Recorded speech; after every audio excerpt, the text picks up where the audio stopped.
Quit your job and come home, Ava, because the woman who gave you life is dying in this house alone." My mother hissed through the phone, and every executive in the glass conference room watched my face turn colder than the rain sliding down. Manhattan below us. She was 63 now, breathless and frightened, begging with the same voice that had once charged 16-year-old me $850 a month to sleep in the smallest bedroom of my own childhood home. She said I owed her loyalty. She said I owed her sacrifice. She had no idea I still owned every receipt, every bank slip, and the secret my father buried before he died. At 16, I paid rent to my own mother while my classmates worried about prom dresses and college essays. For 17 years, I believed Diane Mercer had simply been cruel, greedy, and obsessed with my younger brother, Tyler. Then she called me at 63, demanding I abandon my career to save the house she swore was hers. I returned with one suitcase, a locked folder, and the first clue that the rent she took from me had never been about survival at all. What waited inside that house was not a family emergency, but a buried transaction my mother had spent half my life trying to hide. The call came at 9:14 on a Tuesday morning, during the most expensive silence I had ever sat inside.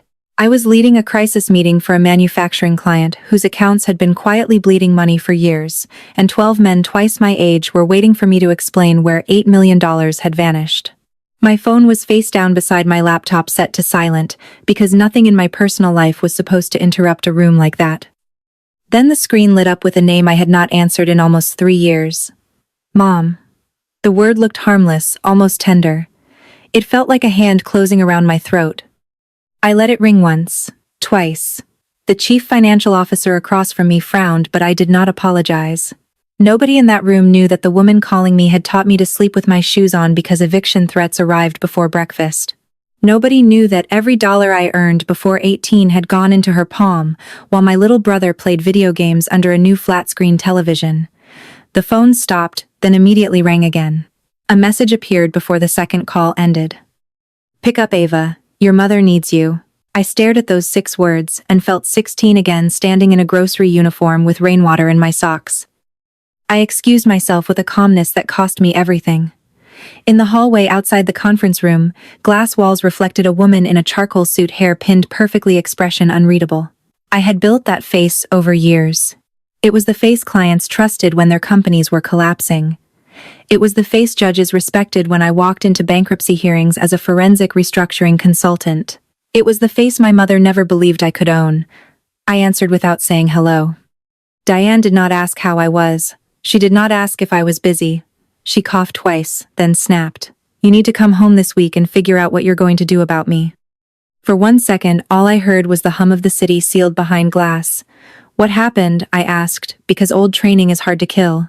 When your mother raised you to answer crisis with service, your body obeys before your dignity catches up. Diane inhaled, sharply offended by the lack of panic in my voice. "The bank sent final papers. Tyler says there's nothing he can do. My doctor says I shouldn't be alone. And before you start with your career nonsense, remember that I let you live under my roof when you had nowhere else to go." I laughed once softly. It was not humor. It was the sound of a lock turning. "You charged me $850 a month when I was 16, I reminded her. The hallway seemed to narrow around my own voice. On the other end, she went quiet for half a beat, just long enough to prove she remembered. Then she recovered, because Diane Mercer had survived her whole life by turning shame into accusation. "You were not a baby," she said. "You had a job. You ate my food. You used my water. Children these days think everything should be free." I looked through the glass at the boardroom where people waited for my numbers.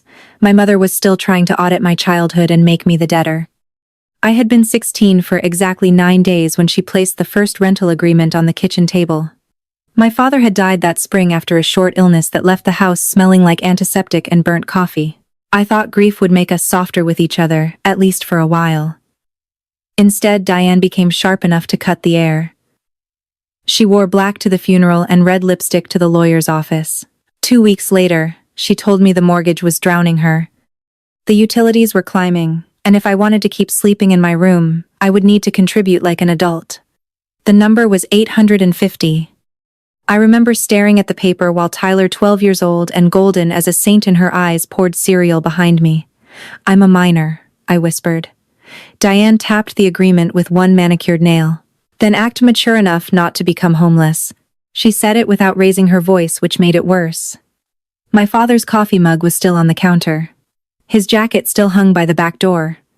The house still carried him in little pieces, but my mother had already turned his absence into a business model. I signed because I did not know children were allowed to refuse adults who looked tired. I signed because I was scared. The money came from everywhere. I worked mornings at a bakery before school, afternoons at a pharmacy, weekends at a diner off the highway where men called me sweetheart and left coins sticky with syrup. I learned to do homework, standing up during slow shifts. I learned to calculate tips faster than my classmates solved algebra. I learned which teachers would let me sleep for 10 minutes after exams and which ones would ask questions I could not answer without crying. Every month, I placed $850 in a white envelope and slid it under my mother's bedroom door. Every month, she told me I was still ungrateful. Tyler never paid $1. He got new sneakers, private batting lessons, and a used car the week he turned 16 because Diane said boys needed independence. I got a lecture when my winter coat ripped at the elbow. Maybe if you stopped eating at work, you'd save money, she told me, even though dinner at home was never saved for me. I was not fat, not thin, not pretty, not ugly in that house. I was simply useful. Useful people do not get comfort. They get expectations. By 17, I had a shoebox hidden behind loose insulation in the attic. Inside were receipts, deposit slips, copied checks, and every note Diane wrote when rent was late. That shoebox became my first ledger. I did not call it that then. I only knew the paper made me feel less crazy. When Diane said I had missed January, I had proof. When she added a late fee because I came home from the diner after midnight and woke her by unlocking the door, I wrote it down. Numbers did not comfort me, but they obeyed. They stayed where I put them. They did not twist their stories or cry in church or tell neighbors I was difficult. By the time I left for college on scholarships and exhaustion, I understood something most adults never learn. A life can be stolen one small transaction at a time. My father had left me one thing I never understood then, a sealed envelope from an attorney named Miriam Holt. It arrived the week after graduation, forwarded from my high school counselor, because Diane had refused to give the office my college address. Inside was a short letter saying my father had admired my patience, trusted my mind, and wanted me to call when I was ready to discuss documents he had prepared before his death. I was 18, broke, angry, and terrified that any conversation about inheritance would somehow drag me back into Diane's reach. So I put the letter in my shoebox and ran toward a life where nobody could charge me for breathing. 17 years later, Diane was still speaking as if the roof over her head had been built by her mercy. "I need you to quit whatever job is making you so cold, and come handle this," she said now. "Tyler has children. Tyler has stress. You have no husband and no kids, so stop acting like you're important." There it was, the old arithmetic of our family. Tyler's needs multiplied. Mine disappeared. I leaned against the hallway wall and felt nothing for several seconds. Not sadness, not rage. Something cleaner. Recognition. "Send me the bank papers," I said. "And your doctor's note." Diane scoffed. "I don't need paperwork. I need my daughter." "You need a solution," I corrected. My voice sounded like the woman in the boardroom, not the girl in the bakery apron. "Those are different things." She sucked in a breath, preparing to wound me, but I cut her off before she could. "Email the documents by 5 o'clock. I'll review them tonight. I am not quitting my job." The silence on the line became a living thing. Then Diane whispered, "After everything I did for you, this is who you became." I looked down at my reflection in the polished floor. "No, Mom," I said quietly. "This is who I became, because of what you did." Then I ended the call. When I returned to the conference room, the men around the table pretended not to stare. I clicked my laptop awake and turned the screen toward them. "Your missing money is not missing," I began. "It was moved in pieces through vendor overbilling, false freight adjustments, and payroll ghosts. Whoever did it counted on everyone being too embarrassed to admit they had stopped reading the details." The room went still. That was the moment my assistant Jonah slid a printed note beside my coffee. "Your mother has called the front desk twice. She says it is urgent." I folded the note once, then twice, and placed it beneath my folder like evidence. By evening, Diane had sent nothing. Tyler sent a text instead. "Mom is sick. Stop being dramatic and come home. A minute later, he added, also bring money because the bank is being aggressive. I sat in my apartment above the East River with the old shoebox open on the dining table. The cardboard had softened with age, corners splitting, but the contents were pristine. Every white envelope receipt, every handwritten threat, every copied check with my teenage signature, cramped and uneven. At the bottom lay Miriam Holt's unopened business card, yellowed at the edges. For 17 years I had told myself the past was dead because I had escaped it. That night it started breathing. I called Miriam Holt at 8:03 the next morning, expecting a receptionist or a disconnected number. Instead, an older woman answered with the dry caution of someone who had spent her career hearing lies. Holt, legal. I gave my name. The silence that followed was not confusion. It was recognition. Ava Mercer, she said slowly. I wondered when you would call. My hand tightened around the phone. You knew my father. Her chair creaked softly through the line. I represented him during his final months. I also tried to contact you several times after you turned 18.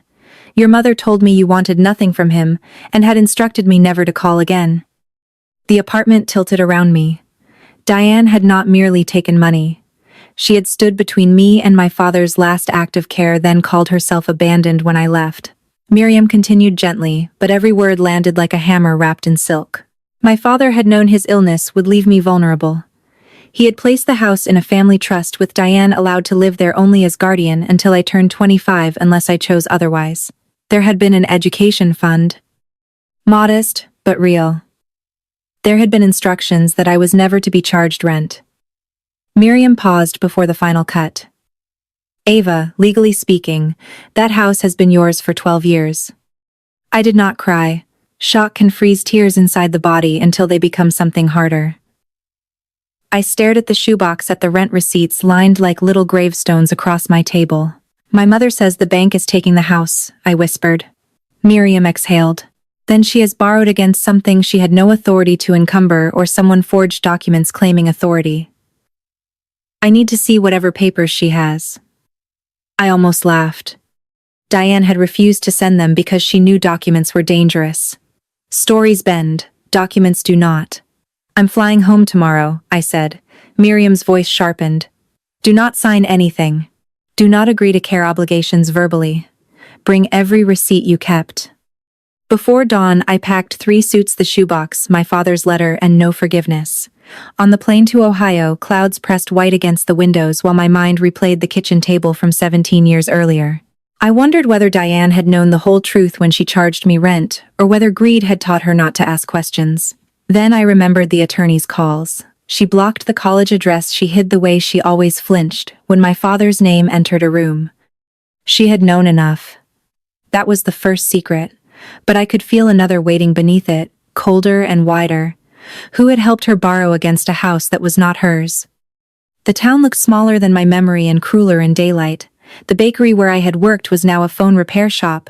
The diner still stood beside the highway, faded, but alive, and for one reckless second, I saw myself through the window, 17, and bone-tired counting quarters under fluorescent lights. A black sedan waited at the airport because Jonah had insisted on arranging a car, and I let him because I had stopped confusing hardship with virtue. As we turned onto Maple Ridge Lane, the houses grew familiar. Neat lawns. Basketball hoops. Porch flags. Then my childhood home appeared, gray paint peeling at the shutters. A foreclosure notice taped bright orange to the front door. Diane opened the door before I knocked, as if she had been watching through the curtain. She looked older, yes, but not fragile, in the way her messages suggested. Her hair was dyed too dark, her lips too red, her cardigan expensive enough to answer questions she had not yet asked. Behind her stood Tyler, heavier now, jaw-tight, arms crossed like he owned the air. A woman I did not recognize hovered near the staircase with 2 children peeking from behind her. Finally, Diane snapped. Your brother had to leave work early because you wanted to make an entrance. I glanced at Tyler's sweatpants and bare feet. Good to see the emergency has a dress code. Tyler's face darkened. Don't start. Diane pressed a hand to her chest with theatrical weakness. I told everyone you'd come back with attitude. That city made you hard. I stepped inside and smelled lemon cleaner failing to cover damp carpet. The living room still held the same family portrait from before my father got sick, except my face had been half hidden behind a tall vase on the mantel. I noticed because noticing is how I survived. On the coffee table sat a folder thick with papers and a pen placed neatly beside it. Not medical forms, not bank notices, a prepared trap. "What is that?" I asked. Diane's expression softened too quickly. "Just something to make helping me easier." The folder contained a caregiver agreement, a power of attorney draft, and a statement promising I would assume household expenses while Diane recovered from unspecified stress-related complications. There was also a handwritten note listing immediate needs: $26,000 to stop the foreclosure, $9,000 for Tyler's overdue contractor, and $4,000 for Diane's medical bills. "You can afford it," Tyler said. "Mom told us you work with rich people now." His wife looked at the floor. The children stared at me as if I were a villain in a story they had been told at dinner. I closed the folder without touching the pen. "Where are the actual bank papers?" I asked. Diane's mouth tightened. "Always so suspicious." "Always so trained," I replied. The room chilled. Tyler stepped forward, lowering his voice into the tone he used when we were kids, and he wanted me afraid but quiet. "Listen, Ava. Mom took care of you when Dad died. You ran away and never helped. Now, you are going to do the decent thing." I looked at him for a long moment, at the golden boy who had learned entitlement the way other children learned prayer. "I paid rent here at 16, I said. His wife's head snapped up. Diane laughed sharply. "Oh, please. You helped with groceries now and then." I opened my suitcase, lifted the shoebox, and set it on the coffee table. "No. I kept records." Diane stared at the box as if I had brought a snake into her living room. Tyler's confidence flickered. That was the first time I knew he did not know everything. He knew the family myth, maybe. Ava was difficult. Ava left. Ava thought she was better. He did not know about the envelopes, the late fees, the nights I slept behind the diner, because Diane locked the door after midnight to teach me respect. I lifted the first receipt dated 3 days after my 16th birthday and placed it on top of the caregiver agreement. $850, I said, plus $75 because I used the washing machine twice that week. Tyler's wife covered her mouth. Diane's eyes sharpened with panic, then narrowed into rage. "You ungrateful little accountant," she spat. "You come into my house and humiliate me in front of my family." The word accountant made Tyler sneer, but it was not insult enough to touch me now. "This is not your house," I said. The words left my mouth before I had planned to reveal them. Silence hit the room so hard even the children stopped shifting. Diane went pale under her foundation. Tyler barked a laugh. "What the hell is that supposed to mean?" I turned to my mother. "It means I spoke to Miriam Holt." The room changed. Diane's knees almost failed. "She recovered by attacking. That was always her method. That old woman has been trying to poison you for years. Your father was confused before he died. He signed things he didn't understand." I had expected denial. I had not expected the hatred that flashed across her face at the mention of my father, raw and old as a wound never cleaned. "What did you do?" I asked softly. Diane looked away. Tyler grabbed the folder from the coffee table and waved it at me. "Enough. Sign this, or leave. We don't have time for your drama." I took my phone from my pocket and dialed Miriam on speaker. When she answered, I said, "Please tell them who owns 418 Maple Ridge Lane." Miriam's voice filled the living room, calm and merciless. She confirmed the trust, the transfer, the failed notices, and Diane's limited authority after my father's death. She explained that I had held full control since 25, though Diane had remained by my silence and ignorance. She did not accuse anyone of crimes. She did not need to. Every sentence laid another brick in the wall, closing around my mother. Tyler's wife whispered, "You said the house was yours." Diane hissed, "Shut up." "Lauren." Tyler stared at me like I had stolen something from him. That nearly made me smile. Some people call ownership theft when it no longer benefits them. Then Miriam delivered the second secret. A line of credit had been opened 7 years earlier using documents that named Tyler as trustee-authorized manager, a position he had never held. More advances followed, each larger than the last, until the debt threatened the property itself. Diane had signed some papers. Others appeared to carry my signature. I had been in Singapore on a client restructuring date stamped by passport records when one of those signatures was notarized in Ohio. Tyler's face turned gray. Diane gripped the armchair. Lauren stepped away from her husband, as if distance could become protection. I looked from my mother to my brother, and the last sentimental thread inside me burned clean. Ava, Diane whispered, suddenly soft. I can explain. I had waited half my life for that sentence, imagining it would heal something if it ever came. It healed nothing. It only proved explanation had always existed, and she had chosen silence until consequences arrived. Tyler exploded first. Mom said it was fine. She said you wouldn't care. You were gone. You didn't want this place. Lauren made a broken sound. The children began to cry, and for their sake, I kept my voice level. I want everyone out of this room except my mother, Tyler, and Miriam on the phone. Tyler puffed up. You can't order me around. I glanced at the orange notice on the door. In my house I can. Lauren took the children upstairs with shaking hands. When they were gone, Diane collapsed into the sofa and aged 10 years in one breath. Tyler paced like a trapped dog. Miriam stayed on speaker, a quiet witness. You have two options, I said. You can give me every document connected to the loans, transfers, and foreclosure before noon tomorrow, or I can let my attorney request them formally and include suspected forgery in the complaint. Tyler cursed. Diane began to cry without tears. You would destroy your own family, she asked. I looked at the caregiver agreement at the pen, waiting like a needle. No, Mom. I am refusing to be destroyed by it again. I slept that night in a hotel 20 miles away because I no longer trusted the walls that had raised me. At 2:17 a.m., Tyler texted. You think you're so powerful now, but everybody in town knows what kind of daughter abandons her sick mother. At 2:23, Diane sent a voicemail. Her voice trembled, beautifully ready for an audience. She said she had sacrificed everything, that my father had left chaos, that I had always been cold. That she only charged rent because she wanted to teach responsibility. I listened once, not because I believed her, but because evidence sometimes arrives disguised as cruelty. Then I forwarded it to Miriam, and finally opened the folder Jonah had sent from my office. I did what I had always done when emotion threatened to drown me. I built a map. The line of credit fed Tyler's failed landscaping business, then his sports betting accounts, then a series of payments to a woman named Marcy Vale, who owned a little real estate company near the courthouse. Marcy had notarized 2 documents bearing my impossible signature. She had also dated Tyler for 6 months after his first child was born. Diane's medical bills, the ones she wanted me to pay immediately, were mostly cosmetic dental work and boutique wellness treatments. There was one real diagnosis buried under the drama: early heart disease, manageable, serious, not helpless. My mother needed care. She did not need my life. By morning, the story had spread exactly as Tyler promised. My phone filled with messages from distant cousins, old church women, and neighbors who had never asked why a 16-year-old worked 3 jobs. Shame on you. Your mother did her best. Money changed you.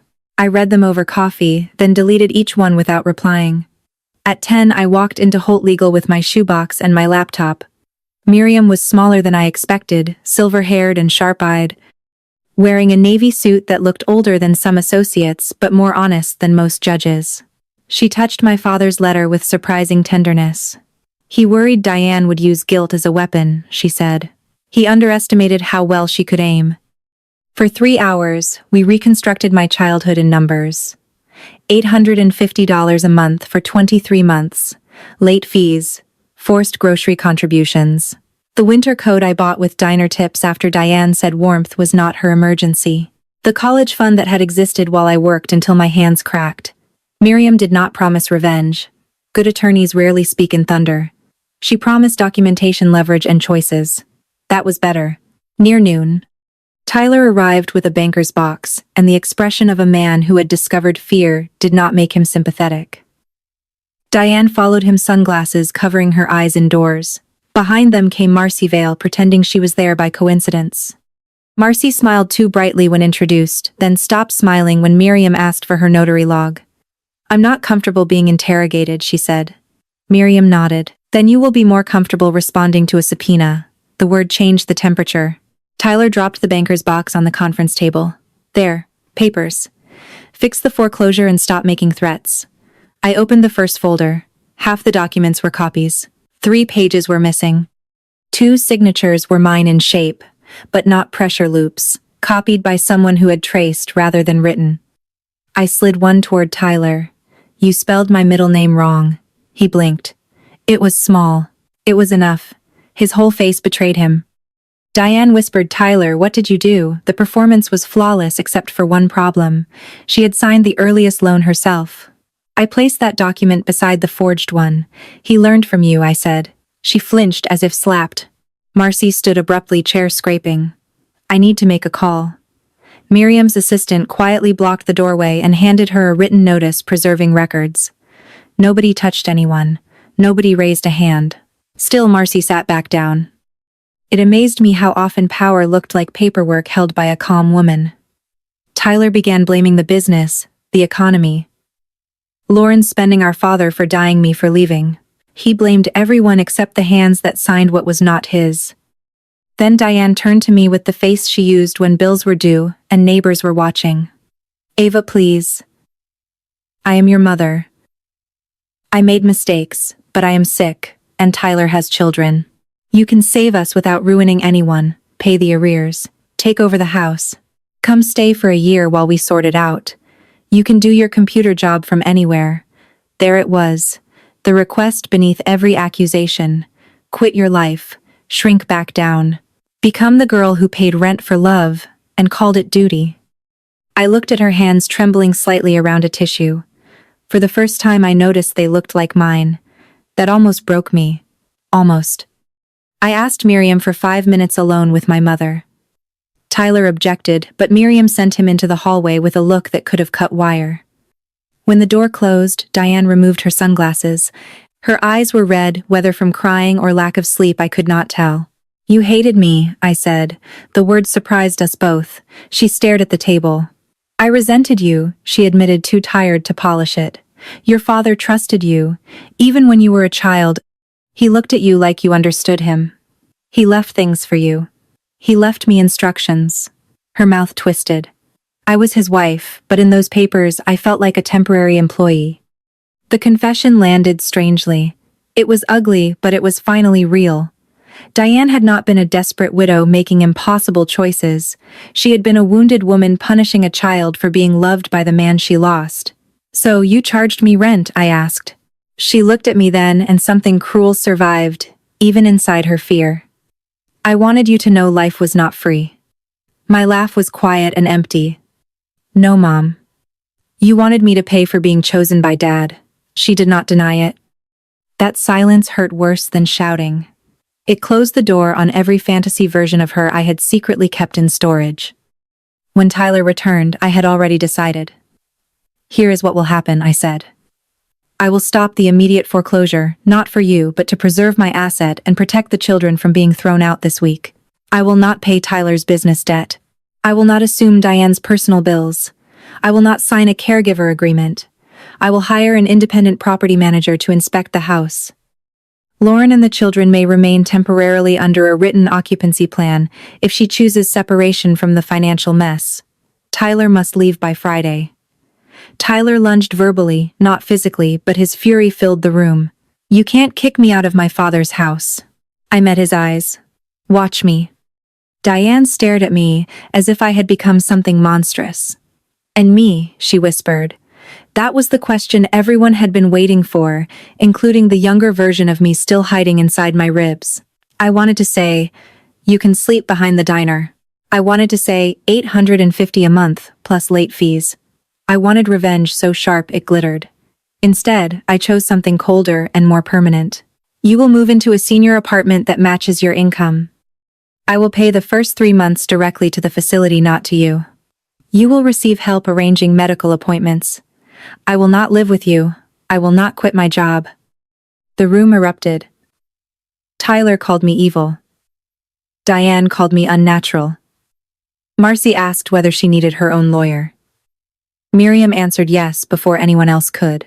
I gathered the shoebox slowly, giving each person time to see that the girl they had underestimated had become a woman who understood consequences.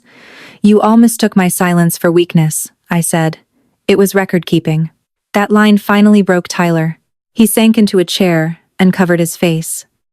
Diane's anger cracked into something like terror. Marcy's hands shook against her purse. Miriam looked almost proud. Outside the conference room windows, the town courthouse stood across the street, pale stone under a hard blue sky. For once, I did not feel small beneath it. That afternoon, Tyler tried one last strategy. He posted online that his successful sister had flown in to evict her sick mother and disabled nieces from their family home. He forgot in his panic that Lauren had already sent me copies of messages where he bragged about hiding the loan papers before I arrived. He forgot that Marcy's notary stamp appeared on documents signed while I was out of the country. He forgot that lies travel fast. But evidence waits at the destination with a chair pulled out. I did not answer publicly. Miriam sent private notices to the necessary parties. By sunset, the post disappeared. By morning, Tyler's former clients began asking why his business account had paid Marcy's company instead of subcontractors. Lauren called me that night from the porch of the house, crying quietly so the children would not hear. "I believed them about you," she said. "I'm sorry." I stood in my hotel room with the curtains open to the parking lot lights and felt exhaustion settle into my bones. "You believed the story you were given," I replied. "Now you have documents. Choose carefully." She did. Within 48 hours. She took the children to her sister's place and gave Miriam a flash drive containing invoices Tyler had asked her to scan. That flash drive did not make me happy. It made me sad in the adult way, where sadness has no tears, because action is more urgent. Tyler had not only stolen from me, he had built his family on smoke. The bank agreed to pause action when Miriam provided trust documents and challenged the authority behind the loans. Pause was not victory, but it was oxygen. The forged signatures triggered a separate investigation, quiet at first, then less quiet when Marcy stopped answering calls and her office closed for a week. Tyler moved from rage to bargaining. He left voicemails promising to repay me when things turned around, as if the future owed him miracles because the past had always indulged him. Diane left one message only. "I can't believe you would put your own mother in an apartment with strangers." I listened while packing to fly back to New York. Then I saved it in a folder named Boundaries. I returned to Manhattan for 3 days because my client still had $8 million in missing funds, and unlike my family, they were willing to confront reality when shown a spreadsheet. Work steadied me. Numbers lined up. Fraud patterns exposed themselves. People who had lied began sweating under fluorescent lights. Yet every night I opened the shoebox in my apartment and touched my father's letter. I wondered whether he would be proud or heartbroken, maybe both. On Thursday, Miriam called.